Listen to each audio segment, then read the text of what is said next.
സ്വകാര്യ ആശുപത്രികളിലെ നഴ്സുമാർ സമരത്തിലേക്ക് ഈ മാസം 15 മുതൽ ശമ്പള പരിഷ്കരണം ആവശ്യപ്പെട്ട് രംഗത്ത് സമരവുമായി ഇറങ്ങും. വിശദാംശങ്ങളുമായി മേഘ മാധവൻ ചേരുന്നു. മേഘ, എന്തൊക്കെയാണ് ആവശ്യങ്ങളായി അവർ മുന്നോട്ട് വയ്ക്കുന്നത്? സമരവുമായി രംഗത്തിറങ്ങാൻ തന്നെയാണോ തീരുമാനം? പ്രധാനമായും ശമ്പള പരിഷ്കരണം നടപ്പിലാക്കുക എന്ന ആവശ്യം ഉയർത്തിക്കൊണ്ടാണ് സ്വകാര്യ മേഖലയിലെ നഴ്സുമാർ ഇപ്പോൾ സമരരംഗത്തേക്ക് ഇറങ്ങാൻ തീരുമാനിച്ചിരിക്കുന്നത്. ഈ മാസം 15 മുതൽ ശക്തമായ സമരം തുടങ്ങുമെന്നാണ് nurses association president Jasmine Shah അല്പം മുമ്പ് കോഴിക്കോട്ട് വ്യക്തമാക്കിയത്. 18 മുതൽ ആശുപത്രി സ്തംഭിപ്പിക്കുന്ന രീതിയിലുള്ള സമരമാർഗങ്ങളായിരിക്കും സ്വീകരിക്കുക എന്നും നഴ്സസ് അസോസിയേഷൻ വ്യക്തമാക്കുന്നു. കാരണം 2013 മുതൽ പ്രഖ്യാപിച്ച ശമ്പള പരിഷ്കരണ പദ്ധതികളൊന്നും തന്നെയും ഇതുവരെയും നടപ്പാക്കിയിട്ടില്ല. ഏറ്റവും കൂടുതൽ ആശുപത്രി മേഖലകളിൽ പീഡിപ്പിക്കപ്പെടുന്നത് നഴ്സസ് എന്ന വിഭാഗമാണ്. സർക്കാർ പ്രഖ്യാപിച്ച ശമ്പളം പല മാനേജ്മെന്റും നടപ്പാക്കിയിട്ടില്ല. അതുകൊണ്ട് തന്നെ ഇത്തരത്തിൽ ദുരിതം അനുഭവിച്ച് മുൻപോട്ട് പോകാൻ കഴിയില്ല എന്നാണ് നഴ്സസ് അസോസിയേഷന്റെ തീരുമാനം. അതുകൊണ്ട് തന്നെ ആശുപത്രി സ്തംഭിപ്പിക്കുന്ന രീതിയിലുള്ള വലിയ സമര പരിപാടികളായിരിക്കും ഈ മാസം 15 മുതൽ മുൻപോട്ട് വയ്ക്കുക എന്നും നഴ്സസ് അസോസിയേഷൻ പറയുന്നു. എല്ലാ തരത്തിലും കേരളത്തിലെ ആരോഗ്യ രംഗം നിശ്ചലമാകുന്ന തരത്തിലായിരിക്കും തങ്ങൾ സമര രീതികൾ നടപ്പിലാക്കുക എന്നാണ് നഴ്സസ് അസോസിയേഷന്റെ പ്രഖ്യാപനം. എല്ലാ കാലത്തും അവഗണന നേരിട്ടുള്ള ഒരു വിഭാഗമാണ് നഴ്സസ് വിഭാഗം. ആരോഗ്യ മേഖലയിലൊപ്പം തന്നെ ഏറ്റവും കൂടുതൽ ജോലിഭാരമുള്ളതും തങ്ങൾക്ക് തന്നെയാണ് എന്നവർ ചൂണ്ടിക്കാട്ടുന്നു. അത് ഏറ്റവും കൂടുതൽ ആവശ്യമുള്ള ഒരു വിഭാഗങ്ങളായ തങ്ങളെ തഴയുന്ന സമീപനമാണ് പല മാനേജ്മെന്റുകളും സ്വീകരിക്കുന്നത്.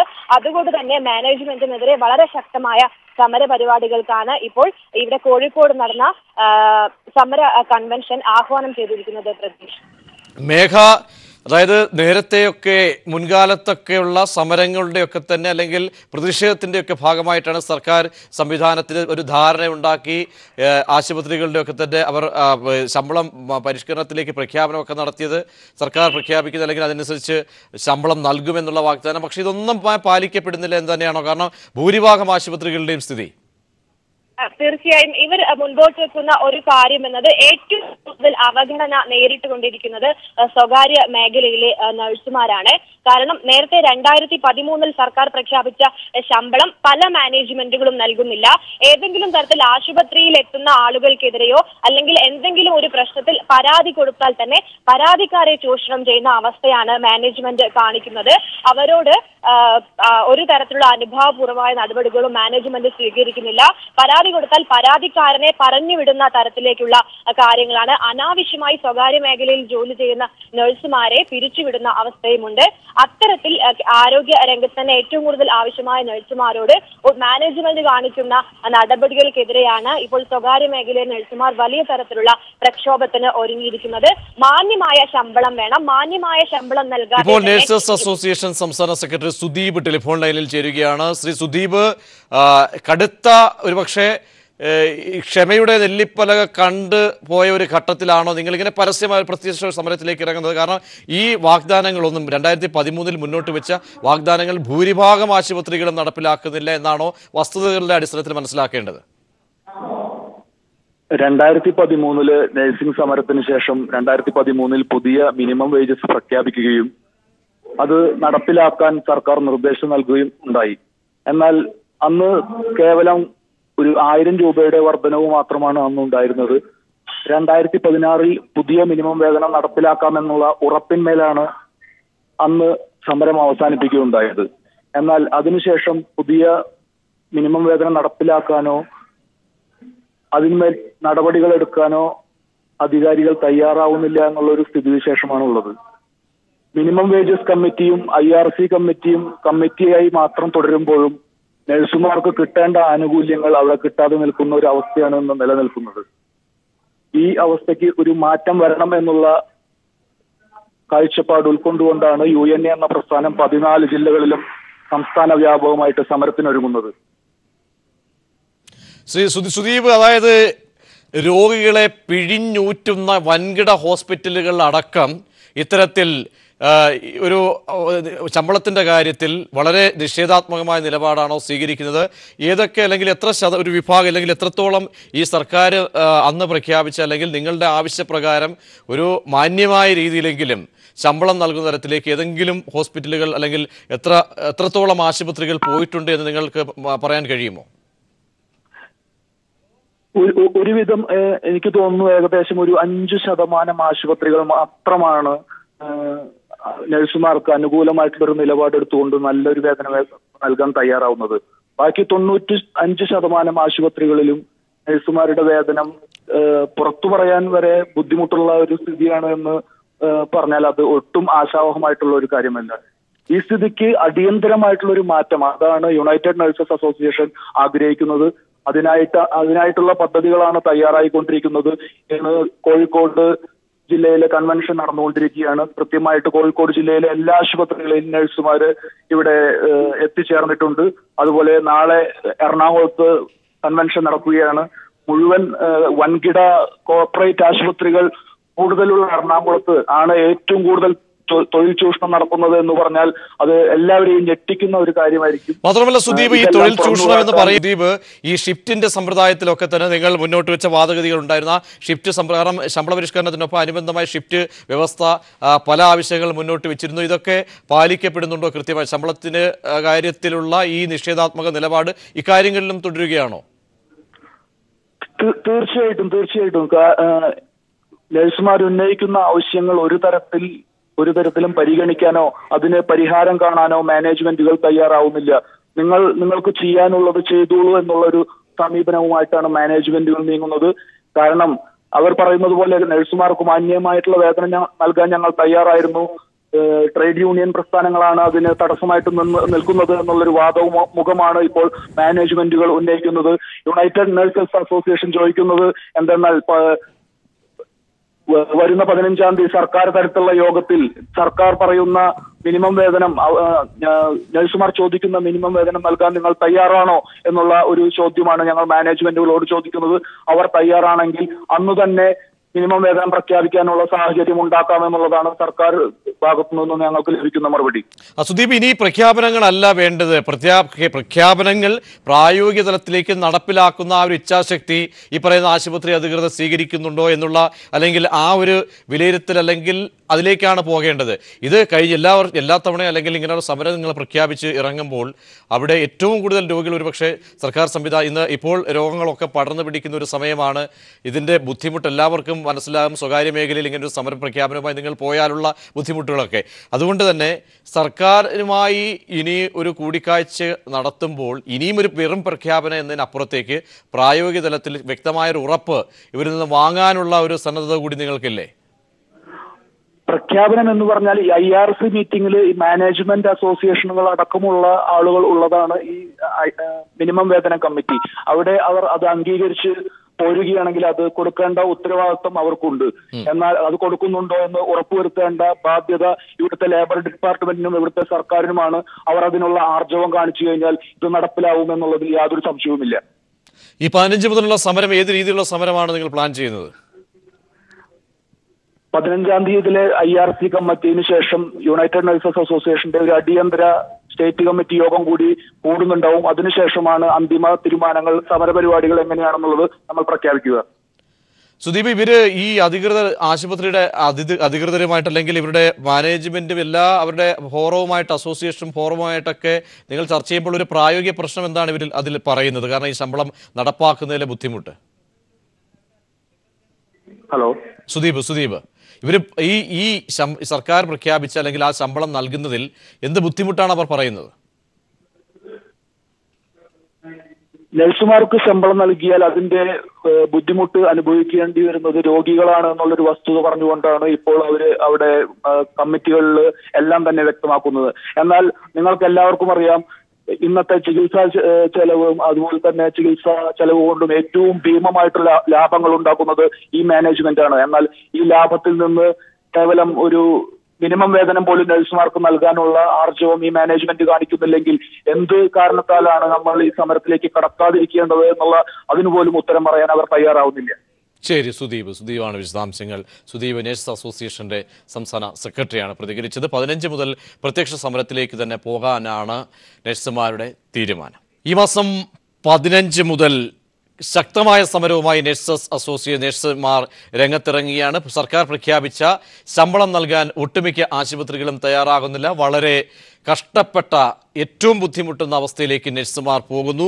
പലപ്പോഴായി പ്രതിഷേധങ്ങൾ നടത്തുകയും സർക്കാരുകളുടെ മുന്നിൽ ശ്രദ്ധ ചെലുത്തുകയും ചെയ്തതിൻ്റെ ഭാഗമായി 2013 ഉണ്ടാക്കിയ കരാറിൻ്റെ ഒരു 5% മാത്രമേ ആശുപത്രികൾ പാലിക്കുന്നുള്ളൂ എന്ന വ്യക്തമായ ധാരണയുടെ അടിസ്ഥാനത്തിലാണ് തങ്ങൾ സമരത്തിലേക്ക് ഇറങ്ങുന്നത് എന്നാണ് നഴ്സസ് അസോസിയേഷൻ ഭാരവാഹികൾ പറയുന്നത്.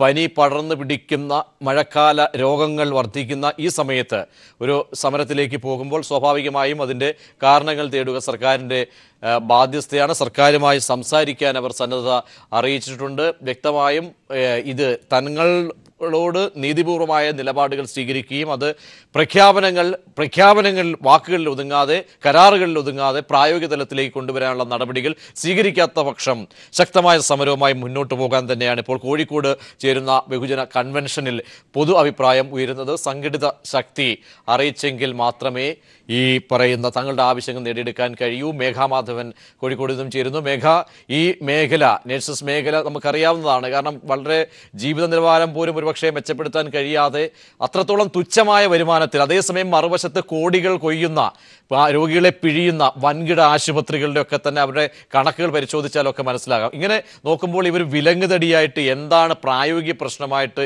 ഈ ആശുപത്രികൾ പറയുന്നത്? ഈ ഒരു സമരത്തിലേക്ക് കെ ശൈലജ മിനിസ്റ്റർ ടെലിഫോൺ ലൈനിൽ ചേരുന്നു. മിനിസ്റ്റർ, ഈ പ്രത്യക്ഷ സമരത്തിലേക്ക് ഈ പറയുന്ന നഴ്സുമാരുടെ അസോസിയേഷന് പോകേണ്ടി വരുന്നു. അതും പ്രഖ്യാപിച്ച കാര്യങ്ങളൊക്കെ പ്രഖ്യാപനങ്ങളിൽ 2013 അടക്കം നിൽക്കുകയാണ്. എന്ത് ഇടപെടലാണ് ഇപ്പോഴത്തെ സാഹചര്യത്തിൽ സർക്കാരിന് നടത്താൻ കഴിയുക? ഹോസ്പിറ്റലിന്റെ കാര്യമല്ലേ പറഞ്ഞത്? അതെ, പ്രൈവറ്റ് ഹോസ്പിറ്റൽ. അതെ. ഇത് തൊഴിൽ വകുപ്പുമായി ബന്ധപ്പെട്ട് തൊഴിൽ വകുപ്പ് മന്ത്രി തന്നെ ഇക്കാര്യത്തിൽ നേരത്തെ തന്നെ അഭിപ്രായം പറഞ്ഞിട്ടുണ്ട്. ഇത് തൊഴിലവകാശത്തിന്റെ പ്രശ്നമാണ് കൂടുതലായും വരുന്നത്. അപ്പോ സ്വകാര്യ ഹോസ്പിറ്റൽ നഴ്സുമാർക്ക് വളരെ പരിമിതമായിട്ടുള്ള ശമ്പളം മാത്രമാണ് പലയിടത്തും കൊടുക്കുന്നത്. അപ്പൊ അത് പരിഹരിക്കേണ്ടുന്ന വിഷയമാണ്. അതുകൊണ്ട് അവരുടെ തൊഴിലവകാശം നേടിയെടുക്കുന്നതിനുള്ള അവരുടെ സമരത്തിന് എല്ലാ പിന്തുണയും ഞങ്ങളെല്ലാം നൽകുന്നുണ്ട്. ടീച്ചർ, അവിടെ ടീച്ചർ അടക്കം എനിക്ക് തോന്നുന്നു ഈ സമരത്തിന് 2013 അല്ലെങ്കിൽ അതിന് മുൻപ് അടക്കം ഇറങ്ങുമ്പോഴൊക്കെ പിന്തുണ നൽകിയ ഒരു വിഭാഗമായിരുന്നു. ഈ കാര്യത്തിൽ ഇങ്ങനെ ഒരു വാഗ്ദാനം മാത്രം നൽകുകയും മറുവശത്തെ പ്രായോഗിക തലത്തിൽ വരാതിരിക്കുകയും ചെയ്യുമ്പോൾ, കാരണം ഈ ഒരു വലിയൊരു മേഖലയാണ്, ഈ മേഖലയിൽ വളരെ ഒരുപക്ഷെ അവരുടെ ജീവനിലവാരം പോലും പരിശോധിച്ചാൽ വളരെ തുച്ഛമായ ശമ്പളം നൽകുന്നു. അതേസമയം മറുവശത്ത് ജോലിഭാരം അത് നോക്കുമ്പോൾ ഒരിക്കലും തുലനം ചെയ്യാൻ കഴിയാത്ത സങ്കീർണമായ സാഹചര്യങ്ങൾ. ഇതിനൊരു പരിഹാരം ഏതർത്ഥത്തിൽ? കാരണം തൊഴിൽ വകുപ്പുമായിട്ടാണ് ബന്ധപ്പെട്ടതെങ്കിലും ഒരു സർക്കാരിന് ഇക്കാര്യത്തിൽ ഒരു പൊതു സമീപനം എന്തായാലും വേണം. അതുകൊണ്ടുകൂടി തീർച്ചയായിട്ടും സർക്കാർ അധികാരത്തിൽ വന്നതിന് ശേഷം തന്നെ ഇത്തരത്തിലുള്ള എല്ലാ മേഖലയിലുമുള്ള തൊഴിലാളികളുടെ ശമ്പള വർധനവിനും അവരുടെ ആവശ്യങ്ങൾ അംഗീകരിക്കുന്നതിനും വേണ്ടിയിട്ട് പരിശ്രമം നടത്തിയിട്ടുണ്ട്. സർക്കാരിനെ സംബന്ധിച്ചിടത്തോളം സർക്കാർ കയ്യിൽ നിന്ന് കാശെടുത്ത് കൊടുക്കേണ്ടതല്ല ഈ വിഷയം. സ്വകാര്യ മേഖലയിലെ ആളുകളെ കൊണ്ട് തന്നെ അത് ജീവിക്കുന്നതായിട്ടുണ്ട്. സ്വകാര്യ മേഖലയിൽ നമുക്ക് പരിമിതമായ നിയന്ത്രണങ്ങൾ നൽകും. നിങ്ങൾക്കെല്ലാം അറിയുന്നത് പോലെ തന്നെ ഇത്തരം സ്ഥാപനങ്ങൾ നടത്താൻ അധികാരവും അതിന്റെ ഭാഗമായിട്ടുള്ള സർക്കുലർ അവകാശമൊക്കെ അവർ അനുഭവിച്ചുകൊണ്ടിരിക്കുകയാണ്. അത് നമ്മുടെ നാട്ടിലെ സിസ്റ്റത്തിന്റെ ഭാഗമായിട്ട് അത് ഗവൺമെന്റ് വിചാരിച്ചാൽ ഒരു ദിവസം ഇല്ലാതാക്കാൻ കഴിയുന്ന കാര്യമല്ല. പക്ഷെ അവിടെയെല്ലാം തന്നെ ചൂഷണം നിലനിൽക്കരുത് എന്ന ശക്തമായിട്ടുള്ള അഭിപ്രായം ഗവൺമെന്റിനുണ്ട്. അതിന്റെ ഭാഗമായിട്ടാണ് ഇപ്പൊ ആരോഗ്യ മേഖലയിൽ ക്ലിനിക്കൽ എസ്റ്റാബ്ലിഷ്മെന്റ് ബില്ല് തയ്യാറാക്കി കഴിഞ്ഞു അടുത്ത നിയമസഭയിൽ അത് പാസ്സാക്കുന്നതാണ്. ആ ബില്ല് കൊണ്ടുവന്നാൽ കുറേയേറെ കാര്യങ്ങളുടെ നിയന്ത്രണം ഉണ്ടാവും. എങ്കിലും സ്വകാര്യ മാനേജ്മെന്റിന് ഇത്തരം സ്ഥാപനങ്ങൾ നടത്താനുള്ള അധികാരത്തിന്റെ മേലെ പൂർണ്ണമായി നിയന്ത്രണം ഏർപ്പെടുത്താൻ നമുക്ക് കഴിയാത്ത അവസ്ഥ ഇന്നത്തെ സാമൂഹ്യ വ്യവസ്ഥയുടെ ഭാഗമായിട്ടുണ്ട്. അതിനകത്ത് നിന്നുകൊണ്ട് തന്നെ ഈ സ്വകാര്യ നഴ്സുമാരുടെ താല്പര്യം സംരക്ഷിക്കുന്നതിനുള്ള ഇടപെടൽ സർക്കാർ നടത്തുമെന്നാണ് ബഹുമാനപ്പെട്ട തൊഴിൽ വകുപ്പ് മന്ത്രി അടക്കം സൂചിപ്പിച്ചിട്ടുള്ളത്. അതിന് തന്നെയാണ് സർക്കാർ പരിശ്രമിച്ചുകൊണ്ടിരിക്കുന്നത്. ശരി ടീച്ചർ, ശക്തമായ നിലപാട് തന്നെ കഴിയുന്ന സർക്കാരിന്റെ പരിമിതിക്കുള്ളിൽ നിന്നുകൊണ്ട് അല്ലെങ്കിൽ ചെയ്യാവുന്നതിന്റെ പരമാവധി ചെയ്യും ഈ മേഖലയ്ക്ക് വേണ്ടി എന്നാണ് ശൈല ടീച്ചർ പ്രതികരിക്കുന്നത്, അറിയിക്കുന്നത്. മേഘാമാധവൻ ഒരിക്കൽ കൂടി ചേരുന്നു. മേഘ, ഇങ്ങനെ ഞാൻ നേരത്തെ ചൂണ്ടിക്കാട്ടിയതുപോലെ അവസാനത്തെ ഒരുപക്ഷെ അത്രത്തോളം അവസ്ഥ മോശമായതുകൊണ്ടാണോ ഇങ്ങനെ ഒരു സമരത്തിലേക്ക് പോകുന്നത്? അവിടെ കൂടിയിരിക്കുന്ന ഈ കൺവെൻഷനിൽ കൂടിയിരിക്കുന്ന ആളുകളുമായിട്ടും അവിടുത്തെ നഴ്സുമാരുമായിട്ടൊക്കെ നേരിട്ട് സംസാരിക്കുമ്പോൾ ഈ പറയുന്ന ദുരവസ്ഥ അത്രത്തോളം ആക്കം കൂടുതൽ ഉള്ള ഒരു സാഹചര്യമാണോ? പ്രതീഷ്, ഇവരൊക്കെ പങ്കുവെക്കുന്ന ഒരു കാര്യം എന്ന് പറയുന്നത് ഏറ്റവും വലിയ ഒരു ദുരവസ്ഥയാണ് തങ്ങൾ നേരിട്ടുകൊണ്ടിരിക്കുന്നത്. കാരണം ആശുപത്രി മേഖലയിൽ തന്നെ ഏറ്റവും കുറഞ്ഞ വേതനമാണ് തങ്ങൾ കൈപ്പറ്റുന്നത്. പലപ്പോഴും മാനേജ്മെന്റുകൾ നിയമങ്ങൾ കാറ്റിൽ പറത്തുന്ന രീതിയാണ് സ്വീകരിക്കുന്നത്. ഏറ്റവും കൂടുതൽ അവിടെ ജോലി ഭാരമുള്ള ഒരു വിഭാഗം കൂടിയാണ് നഴ്സസ് വിഭാഗം. പക്ഷേ തങ്ങളോട് മാനേജ്മെന്റ് കാണിക്കുന്ന ക്രൂരതകളൊക്കെയും അവർ തുറന്നു പറയുന്നു. അവർ പറയുന്ന മറ്റൊരു കാര്യം എന്നത് ഈ സ്വകാര്യ മേഖലയിൽ ഉൾപ്പെടെ തന്നെ നഴ്സുമാർ വിദേശ രാജ്യങ്ങളിലേക്ക് പോകുന്നു. മാന്യമായി ജീവിക്കാനും കുടുംബം പുലർത്താനും വേണ്ടിയാണ് വിദേശ രാജ്യങ്ങളിലേക്ക് തങ്ങൾ പോവുക എന്ന് ലിബിയ ഉൾപ്പെടെയുള്ള മറ്റ് രാജ്യങ്ങളിലേക്ക് നഴ്സുമാർ പോകുന്നത്. പക്ഷേ ഇപ്പോൾ കേന്ദ്ര സർക്കാർ സ്വീകരിക്കുന്ന ഒരു നിലപാട്. ജാസ്മിൻ ടെലിഫോൺ ലൈനിൽ ചേരുന്നു. ജാസ്മിൻ, ഈ ഇപ്പോഴത്തെ സാഹചര്യത്തിൽ ഒരു സമരത്തിലേക്ക് പോകാൻ കാരണങ്ങൾ എന്താണ്? യഥാർത്ഥത്തിൽ കഴിഞ്ഞ സർക്കാർ 2016 ജനുവരിയിൽ ഒരു ശമ്പള പരിഷ്കരണം നഴ്സുമാർക്കും ആശുപത്രി ജീവനക്കാർക്കും നടത്തുമെന്നൊരു വാഗ്ദാനം തന്നിരുന്നു. പക്ഷെ അത് കഴിഞ്ഞ ഒരു 1.5 വർഷമായിട്ട് ഇതുവരെയായിട്ടും നടപ്പിലാക്കാൻ സാധിച്ചില്ല. മാത്രമല്ല, അവശ്യ സാധനങ്ങളുടെ വില വർദ്ധിപ്പിച്ചു. ഇന്നും കേരളത്തിലെ നഴ്സുമാർ 300-350 രൂപയ്ക്കാണ് തൊഴിലെടുക്കുന്നത്. മറ്റേത് മേഖലയാണ് ഈ തുകയ്ക്ക് തൊഴിലെടുക്കുന്നത്? മാത്രമല്ല, വിദേശ രാജ്യങ്ങളിലേക്ക് പോകാനുള്ള എല്ലാ അവസരങ്ങളും ഇമിഗ്രേഷൻ നിയമങ്ങൾ മൂലം അടച്ചു കഴിഞ്ഞപ്പോൾ ഈ മണ്ണിൽ ജീവിക്കണമെങ്കിൽ മാന്യമായിട്ടുള്ള ഒരു ശമ്പളം കൂടാതെ സാധിക്കില്ല എന്നുള്ള തിരിച്ചറിവിന്റെ കാര്യത്തിലാണ് ഇത്തരം ഒരു സമര പരിപാടിയിലേക്ക് നീങ്ങാൻ സംഘടന തീരുമാനിച്ചത്. ഇവിടെ പാലിക്കപ്പെടാതെ പോകുന്നതിന്റെ കാരണങ്ങൾ എന്താണ്? ഇത്രത്തോളം നിഷേധാത്മകമായിട്ട് നിയമങ്ങൾക്ക് പോലും പുല്ലുവില കൽപ്പിക്കുന്ന ഈ സ്വകാര്യ മേഖല, ഈ ആശുപത്രി മേഖല, അവിടെ ഈ കണക്കുകളുടെ കാര്യത്തിൽ പെരുപ്പിച്ച് കാണിക്കുകയാണോ, അല്ലെങ്കിൽ കണക്കുകൾ അവർ നിങ്ങൾക്ക് ശമ്പളം നൽകിയാൽ ഉണ്ടാകുന്ന നഷ്ടം പെരുപ്പിക്കുകയാണോ, വസ്തുതകൾ മറുവശത്ത് നിങ്ങൾക്ക് നിരത്താൻ കഴിയുന്നത്? തീർച്ചയായിട്ടും ഒരു ആശുപത്രിയിൽ നിങ്ങൾ മനസ്സിലാക്കേണ്ട ഒരു കാര്യം, ഒരാൾ പോലും കടം പറയാതെ, ഒരു ഡിസ്കൗണ്ട് പോലും കൊടുക്കാതെ ഈ വ്യവസായമാണ് ഏറ്റവും കൂടുതൽ കേരളത്തിൽ താഴ്ച. എല്ലാ ആശുപത്രികളിലും അവരുടെ ബിൽഡിങ്ങുകൾ, അവരുടെ കെട്ടിടങ്ങൾ 2-3 നിലയായിരുന്നു, അല്ലെങ്കിൽ 2-3 ബിൽഡിങ്ങുകൾ അവർ ഓരോ സമയത്ത് കെട്ടിക്കൊണ്ടിരിക്കുക. ആ സമയത്തൊന്നും അവർക്ക് നഷ്ടക്കച്ചവടമില്ല. അവിടുത്തെ ജീവനക്കാർക്ക് മാന്യമായിട്ടുള്ള വേതനം ചോദിക്കുമ്പോൾ മാത്രമാണ് ഈ നഷ്ടക്കച്ചവടങ്ങൾ പറയുക. മാത്രമല്ല, ഒരു ദിവസം ഒരു രോഗിയുടെ കയ്യിൽ നിന്ന് 300 മുതൽ 600 രൂപ വരെയാണ് നഴ്സിംഗ് ചാർജ് ആയിട്ട് ഈടാക്കുന്നത്. അതിന്റെ 1% പോലും ആർക്ക് കൊടുക്കുന്നില്ല, നഴ്സുമാർക്ക് കിട്ടുന്നില്ല, അല്ലെങ്കിൽ അവിടുത്തെ ആശുപത്രി ജീവനക്കാർക്ക് കിട്ടുന്നില്ല. എപ്പോഴും ആശുപത്രികളിൽ നഷ്ടക്കച്ചവടമാക്കിയിട്ട്, അല്ലെങ്കിൽ അവർ ബാലൻസ് ഷീറ്റുകൾ എപ്പോഴും നെഗറ്റീവാക്കി, എപ്പോഴും ലോണുകളുടെ കാര്യം പറഞ്ഞുകൊണ്ട്, അവർ മറ്റു ആശുപത്രി എക്സ്പാൻഡിങ് കാര്യങ്ങൾ പറഞ്ഞുകൊണ്ട് ജീവനക്കാരുടെ വേതനം വെട്ടിക്കുറയ്ക്കാറാണ്. ഇപ്പൊ കേരളത്തിലെ വലിയ പ്രമുഖമായിട്ട് എല്ലാ ആശുപത്രികളും ചെയ്യുന്നത് എന്താ? 6500 രൂപ അല്ലെങ്കിൽ 8000 രൂപ ശമ്പളം എടുക്കുമ്പോൾ അതിൽ നിന്ന് കട്ട് ചെയ്യും. എന്ത് പറഞ്ഞിട്ട്? വാഷിംഗ് അലവൻസ്, യൂണിഫോം അലവൻസ്, അങ്ങനെ എന്ത് പറഞ്ഞിട്ട് അവർ ചെലവാക്കുന്ന കാര്യങ്ങൾ. അക്കോമഡേഷൻ എന്ന് പറഞ്ഞിട്ട് 2500-3000 രൂപ പല മാനേജ്മെന്റും തിരിച്ചു പിടിക്കുന്നു. അവർക്ക് ഭക്ഷണത്തിന്, അല്ലെങ്കിൽ അവർ കഴിക്കുന്ന ഭക്ഷണത്തിന് പോലും സബ്സിഡി കൊടുക്കാതെ ആ വലിയ തുക തന്നെ അവർ അതിൽ നിന്നും കട്ട് ചെയ്യുന്നു. അപ്പൊ അവസാനം വളരെ തുച്ഛമായിട്ടുള്ള എമൗണ്ട് മാത്രമാണ് നഴ്സുമാരുടെ കൈകളിലേക്ക് കിട്ടുന്നത്. ഇതുകൊണ്ട് എങ്ങനെയാണ് ജീവിക്കാൻ സാധിക്കുക? ഈ നാൾക്കുനാൾ ഇവിടെ വർദ്ധിച്ചു വരുന്ന വിലവർദ്ധനവിന്റെ സമാനമായിട്ടുള്ള രീതിയിൽ നഴ്സുമാരുടെയും ആശുപത്രി ജീവനക്കാരുടെയും ശമ്പളം വർദ്ധിച്ചില്ലെങ്കിൽ അവർക്ക് ജീവിതം കണ്ടറ്റം മുട്ടിക്കാൻ വളരെയധികം നിലവിൽ പ്രയാസപ്പെടുന്നുണ്ട്. ഇനിയും അത്തരമൊരു കാര്യവുമായിട്ട് നമുക്ക് മുന്നോട്ട് പോകാമില്ല. അത് നൽകാൻ തയ്യാറാകാത്ത ആശുപത്രി മേഖലയിലെ ശക്തമായ പ്രക്ഷോഭം തന്നെ യുവൻ നയിക്കും. മാത്രമല്ല ജാസ്മിൻ, ഇവിടെ ഈ മേഖലയുമായി ബന്ധപ്പെട്ട് ഈ തൊഴിൽ ചൂഷണം തടയുന്നതിനായി, കാരണം നമ്മൾ സ്വകാര്യ മേഖലയാണ്, അവിടെ ഒരുപക്ഷെ സർക്കാരിന് അധികം ചെല്ലാൻ പറ്റില്ല എന്നൊക്കെ സർക്കാർ പറയുന്നുണ്ടെങ്കിൽ നമുക്ക് ഈ ചൂഷണം അവസാനിപ്പിക്കാൻ ഏത് രീതിയിലുള്ള ഒരു സമിതിയൊക്കെ വെച്ച് പ്രത്യേകം ഇവരുടെ പ്രശ്നങ്ങൾ, നഴ്സിംഗ് മേഖലയിലെ പ്രശ്നങ്ങൾ പഠിക്കാനും ഒപ്പം ഇക്കാര്യത്തിലൊക്കെ ഒരു തിരുത്തൽ വരുത്താൻ അനുയോജ്യമായ അല്ലെങ്കിൽ നിർദ്ദേശങ്ങൾ നിങ്ങൾ പുതിയ രൂപത്തിൽ എന്താണ് മുന്നോട്ട് വയ്ക്കുന്നത്?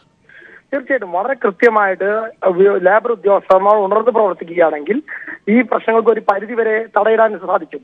എല്ലാ ഉദ്യോഗസ്ഥരെയും പറ്റി ഞങ്ങൾ പറയുന്നില്ല, പക്ഷെ പല ഉദ്യോഗസ്ഥന്മാരും മുതലാളിമാരുടെ ആശ്രിത വത്സരായിക്കൊണ്ട് നിൽക്കുന്നു എന്നുള്ളത് തന്നെയാണ് ഈ മേഖലയിൽ തൊഴിൽ ചൂഷണം വർദ്ധിക്കാനുള്ളൊരു കാരണം. ഒരു ആശുപത്രി ജീവനക്കാരെ ഒരു പരാതി കൊടുത്താൽ ആ പരാതി നടപടിയെടുക്കുന്നതിന് പകരം ആ വിവരം ആദ്യം ചോർത്തി കൊടുക്കുന്നത് മുതലാളിമാർക്കാണ്. ആ ആളുടെ തൊഴിൽ നഷ്ടപ്പെടുന്നു. അത്തരം ഒരു കാര്യങ്ങളിലൂടെയാണ് പലപ്പോഴും ഈ പീഡനത്തിന് കൂട്ടുപിടിക്കുന്നത്. അതുകൂടാതെ എക്സ്പീരിയൻസ് സർട്ടിഫിക്കറ്റ് പോലുള്ള കാര്യങ്ങൾ, പ്രവൃത്തി പരിചയ സർട്ടിഫിക്കറ്റ് പോലും മര്യാദക്ക് കൊടുക്കാതെ, അവർക്ക് മര്യാദക്ക് ഉള്ള ഒരു പരിഗണന പോലും കൊടുക്കാതെ നഴ്സുമാരടക്കമുള്ള ജീവനക്കാർ ചൂഷണം ചെയ്യുമ്പോൾ അവരൊരു പരാതി കൊടുക്കും. ആ പരാതിയെ കാര്യമായിട്ട് ഗവനിക്കുന്നത്. കഴിഞ്ഞ ദിവസം മുഖ്യമന്ത്രി അടക്കമുള്ളവർ വളരെ അനുകൂലമായി പ്രതികരിച്ചാലും പല ഉദ്യോഗസ്ഥരുടെ ഭാഗത്തുനിന്ന് ഉണ്ടാകുന്ന നിലപാടുകൾ ഈ സമൂഹത്തിന് എതിരാണ്, ഈ വിഭാഗത്തിനെതിരാണ്. അവർ മുതലാളിമാർക്ക് അനുകൂലമായിട്ടുള്ള ഒരു സമീപനമാണ് സ്വീകരിക്കുന്നത്. കഴിഞ്ഞ ദിവസം 80% ആശുപത്രികളും മിനിമം വേസ് കൊടുക്കുന്നില്ല എന്ന വാർത്ത പുറത്തുവിട്ട ഒരു ചാനലിന് ഒരു ലേബർ ഉദ്യോഗസ്ഥൻ കൊടുത്ത പരാതി, ഞങ്ങൾ ഇതുവരെ അത്തരമൊരു കാര്യം അറിഞ്ഞില്ല, ഞങ്ങൾക്ക് പരാതി ലഭിച്ചില്ല എന്ന. അത്തരമൊരു നടപടിയല്ലല്ലോ ഉദ്യോഗസ്ഥൻ എടുക്കേണ്ടത്. അവരുടെ കടമയാണ്, അവരുടെ ജോലിയാണ് നടപടി എടുക്കേണ്ടത്. ഈ കടമ നിർവഹിക്കാത്തതുകൊണ്ടാണ് ഈ മേഖലയിൽ ഇത്രയും ചൂഷണം നടക്കാനുള്ള ഒരു കാരണം. ജാസ്മിൻ ഷാ, അതായത് ഇനി 15 മുതലുള്ള സമരത്തിൽ ഏത് രീതിയിലുള്ള സമരമാണ്? ഞാൻ നേരത്തെ നിങ്ങളുടെ പ്രതിനിധിയായ മറ്റൊരു വ്യക്തിയോട് ചോദിച്ചതുപോലെ, സുദീപിനോട് ചോദിച്ചതുപോലെ, ഇക്കാര്യത്തിൽ നമുക്ക് കരാറുകളോ പ്രഖ്യാപനങ്ങളോ അല്ല വേണ്ടത്. അത് നമ്മൾ കണ്ടു കഴിഞ്ഞു. ഇനി പ്രായോഗിക തലത്തിൽ നടപ്പാക്കി കിട്ടണം. ആ രീതിയിൽ ശക്തമായ ഒരു സമരത്തിലേക്ക് പോകണം. സൂചനകൾ സ്തംഭിപ്പിച്ചുകൊണ്ട്, ആശുപത്രികളൊക്കെ സ്തംഭിപ്പിച്ചുകൊണ്ട് പോയി ഈ മേഖലയിൽ ഒരു മുന്നറിയിപ്പ്, ഈ ഒഴിഞ്ഞു നിൽക്കുന്നവർക്കടക്കം മാനേജ്മെന്റിന്റെ പ്രതിനിധികൾക്കടക്കം ഒരു മുന്നറിയിപ്പ് നൽകുക. അതാണോ നിങ്ങൾ ഒരു പ്ലാനിങ് തയ്യാറാക്കി, ഒരു പ്ലാൻ വെച്ചിരിക്കുന്നത്?